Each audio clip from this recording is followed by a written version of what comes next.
Qué bueno que siguen con todos nosotros. Nos encanta su compañía en nuestro programa Real y Medio, todos los sábados a las 12 del mediodía a través de Vive, el canal del Poder Popular. Hoy nos acompaña Juan Romero, historiador, profesor de la Universidad del Zulia, hombre de mucha trayectoria en el ámbito académico, en el ámbito diplomático, porque también ha estado en el servicio exterior de nuestro país, pero además de eso en el ámbito de la política. Juan escribe en muchísimos, además de libros, escribe en muchísimos periódicos, en muchos medios digitales, etcétera, y su voz siempre es muy bien escuchada en conversatorios, en foros, etcétera, en nuestro país. Hoy Juan también está con nosotros de Kiosquero El Chivo. Néstor Gutiérrez, que nos ha hablado hoy. Diciendo Néstor, algo interesante ahorita, por supuesto. Chivo. Sería bueno que lo compartieras. Chivo, vos habéis viajado por buena parte de esos 120 países que forman parte del movimiento de los no alineados. Sí. Y vos también habéis vivido lo que está desde hace rato comentando Juan, una de las cosas más importantes de los logros más importantes del movimiento de los no alineados es la lucha contra la descolonización. Vos habéis tenido esa oportunidad de estar, por ejemplo, en países africanos, Sí. en países europeos, Sí. en países asiáticos, y también habéis vivido buena parte de lo que viene comentando Juan. Así que tu aporte es de gran importancia. Sí, es como las mujeres del Sahara, las saharauis. Mujeres, dicen mujeres porque son las jefas. Y hay hombres, pero no tienen, ni hablan ni voto. Es matriarcado ahí. Sí, están abandonadas en el desierto porque una promesa que les hizo el rey que tenemos en el planeta, en España, les hizo una promesa de que las iba a sacar de ahí. Y también el rey de Marruecos, que también le dijo que las iba a aceptar en Marruecos. Ninguno de los dos dijo nada. Cumplió. Pasan los años y las mujeres ahí metidas en el desierto, aguantando, el agua tienen que traérsela en Pimpina, los recorridos son larguísimos, y sin embargo siguen ahí cantando y haciendo los gritos de ellas que son de garganta profunda. Esa realidad no la muestran los medios occidentales para nada. No Así tienen- como muchas invisibilizan. realidades. Los invisibilizan, ese es el término. Entonces, las fronteras que tiene son dos, y las dos son agresivas con ellas. Para irlas a visitar, yo las fui a visitar, fue casi un día entero al llegar, esperando que me dieran el sello solamente del pasaporte, yo sentado ahí. ¿Del lado marroquí? Del lado del desierto, del Sahara, pero del lado marroquí exactamente. Sí. Del lado marroquí. Y no me daban el sello hasta la noche casi, y ellas esperándome del otro lado mirando. Increíble, ¿no? Entonces, solamente convivir con ella fue increíble. Ya de aquí para allá fue increíble. Me trataron como personas, como mujeres venezolanas en un pueblo. Pero ¿qué pasa? ¿Quién sabe eso? Claro, porque precisamente de eso se trata, Chivo. Esos puntos que son claves, ¿no? que son claves en términos de la idea de descolonización, porque además la idea de descolonización tiene que ver con todo un planteamiento sobre la filosofía de la liberación. Es todo un movimiento que plantea primero la ruptura con las formas de dominación, sean formas de dominación típicamente capitalistas o formas de dominación incluso que pueden encajar dentro de la discusión del paradigma del socialismo. Sí. En el caso de las formas de dominación liberal capitalista tienen que ver con mecanismos culturales, de segregación, de diferenciaciones étnicas, sociales, de formas veladas de control patriarcal característico de la cultura occidental. Pero en el caso del campo del denominado socialismo real soviético tenía que ver con esa visión ortodoxa derivada y heredada del estalinismo. Exacto. En ese contexto surge la filosofía de la liberación. Y en esa filosofía de liberación hay elementos como la obra de Frantz Fanon sobre los condenados de la tierra, o en el caso de América Latina, Orlando Falborda y su realidad sentipensante, ¿no? Y habla del derecho de la subversión, que es un derecho a oponerse a las formas de dominación.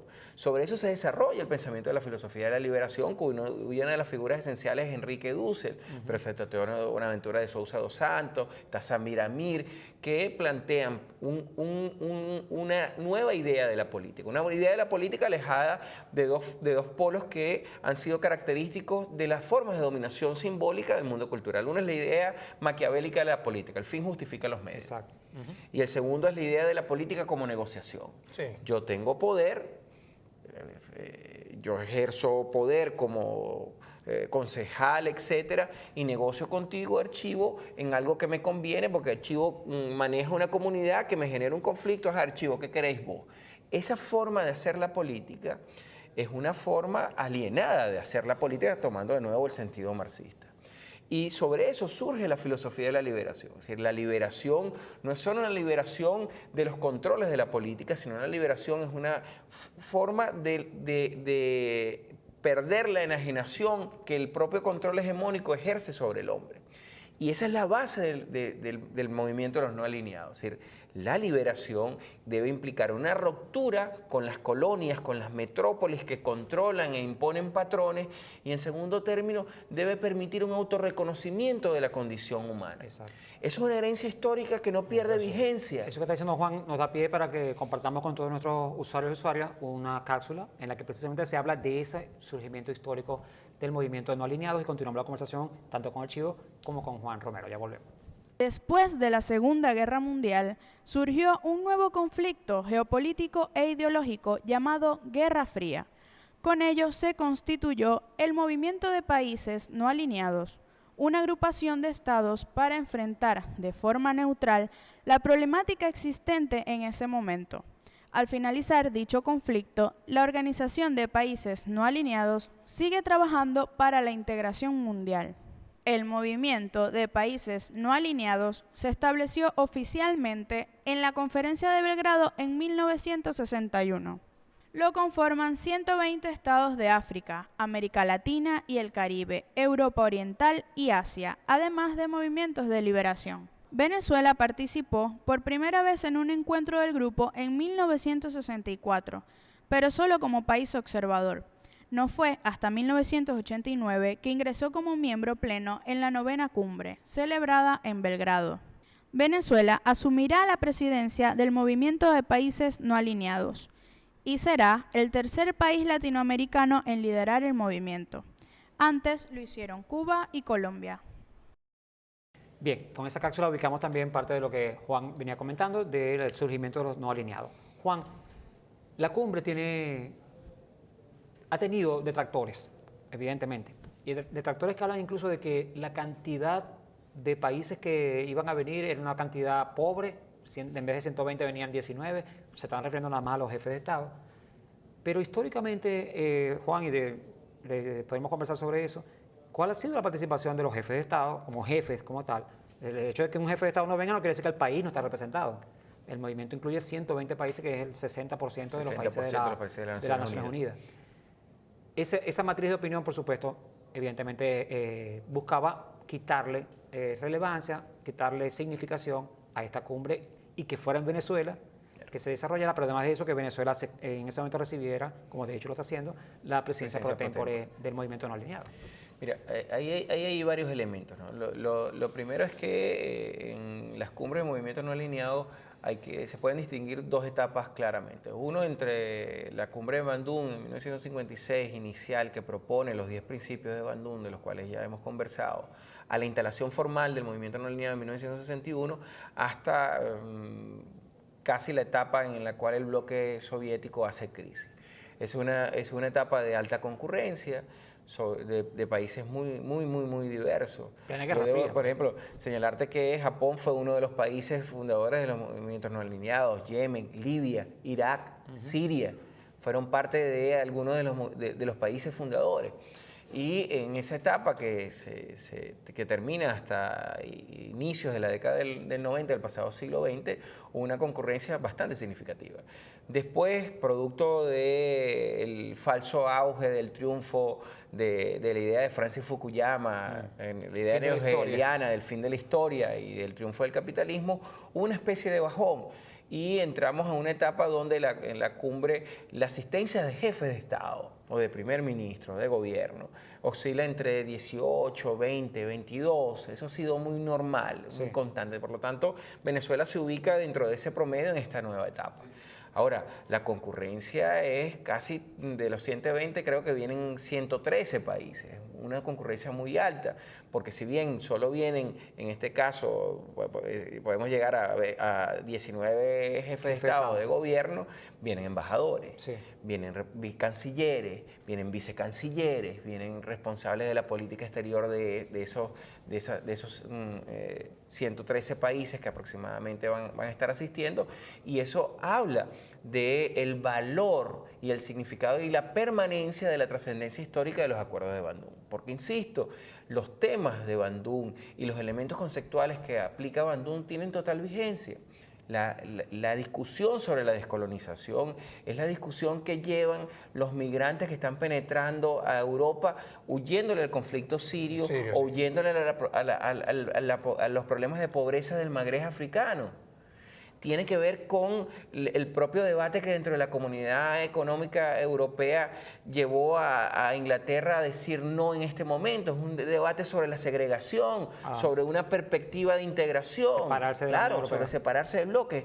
Ahí hay una visión segregaria por parte de los ingleses en relación a la idea de una identidad comunitaria europea. Pero además de eso está el caso de las Malvinas. Que por supuesto, el caso de la descolonización de las Malvinas, o el caso, por ejemplo, de las reunificaciones en caso de Corea del Norte y Corea del Sur, que tiene que ver con la incidencia de las acciones de la influencia del bloque soviético y del bloque norteamericano sobre un país que es una unidad histórica y que está dividido producto de esa realidad. Cosa que sí o el propio caso que tú has señalado, la República Árabe Saurí, es un ejemplo de la continuidad de la lucha en torno a la descolonización. Es uno de los ejemplos más vividos. A todos nos concierne reunirnos porque nuestra voz ha sido amordazada durante mucho tiempo y los que no han tenido problemas con países fuertes están viendo que el asedio y el apuntar y el destruir está pasando ya mismo. Entonces, el que no le ha pasado va a tener que ponerse a reunirse porque tiene que oírse. Si no se oye, entonces será eliminado o absorbido o utilizado. Chivo, que esa discusión es tan clave que las cumbres de no alineados dan origen a algo que en términos conceptuales hablamos con total naturalidad, que es el nuevo orden mundial. Uno de los elementos conceptuales, aparte del debate sobre la descolonización, insisto, que tiene como antecedente, por supuesto, los textos de Frantz Fanon. Vuelvo a citar a Orlando Falborda, pero hablo de Teotonio Bonaventura de Sousa dos Santos, hablo de Samir Amir, hablo de gente aquí en América Latina como Atilio Borón o Fernando Buenabá, que han venido trabajando el tema. Tiene absoluta vigencia hoy. Es un debate y tiene que ver con las características del nuevo orden mundial, que ahora además se le agregan el impacto que los marcos interpretativos que construimos a través de este aparato que nos estamos viendo, nos escuchando, que son los medios de comunicación, que es la denominada política cultural de la convergencia, de las grandes pantallas, porque hay una realidad, nosotros vivimos, ese aparato que tú tienes atrás, que es el televisor, este aparato que tiene Javier aquí, que es el teléfono, más las computadoras, hace que nuestra vida, en más de un 80% de nuestras horas útiles, esté dedicado y asignado a uno de esos aparatos. Entonces, el tema de los controles culturales que sobre eso se ejerce es un tema que tiene que ver con la descolonización, que tiene que ver con la igualdad, que tiene que ver con el debate. Y la vigencia de esos temas es tal, y el alcance del debate de esos temas en la realidad venezolana es tal, que eso además nos permite entender por qué Venezuela va a asumir la presidencia pro tempore. Es un reconocimiento a cómo con Chávez, a cómo con el proyecto bolivariano, surge en el discurso político, es parte de la deliberación sobre el discurso político, porque cuando Capriles habla de cómo Venezuela desarrolla una política internacional que en su perspectiva significa un gasto suntuario de la utilización de la diplomacia petrolera, dentro de eso está hablando de la negación de una política de descolonización. La política exterior de Venezuela tiene que ver con una política de solidaridad en términos de descolonización. Para nosotros fuera muy cómodo, coherente, coherente. Para nosotros hubiese sido muy cómodo refugiarnos en un precio del barril del petróleo ascendente a partir de los acuerdos energéticos de Caracas del año 2000 y no compartir esa riqueza con ese amplio Caribe que nosotros tenemos.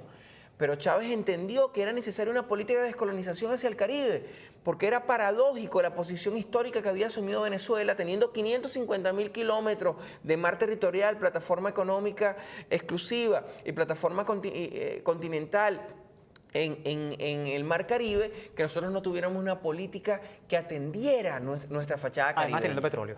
Teniendo petróleo. Entonces, eso es importantísimo. Juan, eso está pero muy bueno, y me gustaría que lo comenzáramos para el tercer segmento del programa, nos llegó la hora de hacer la segunda pausa, porque no solamente es un movimiento no alineado, Venezuela también acaba de recibir, con todas las dificultades del caso, la presidencia pro tempore de Mercosur. Pero además de eso hay otros, a nivel internacional, hay otros escenarios en los que Venezuela tiene muy importante papel, por ejemplo, Consejo de el Consejo de Seguridad de las Naciones Unidas. Entonces, en ese marco, Juan, Venezuela está aislada. Vamos entonces, internacionalmente quiero decir, vamos entonces a hacer la segunda pausa del programa y cuando regresemos ese tema lo tocamos nuevamente tanto con Juan Romero como con Néstor Gutiérrez, nuestro kiosquero de hoy, que es El Archivo. Ya volvemos.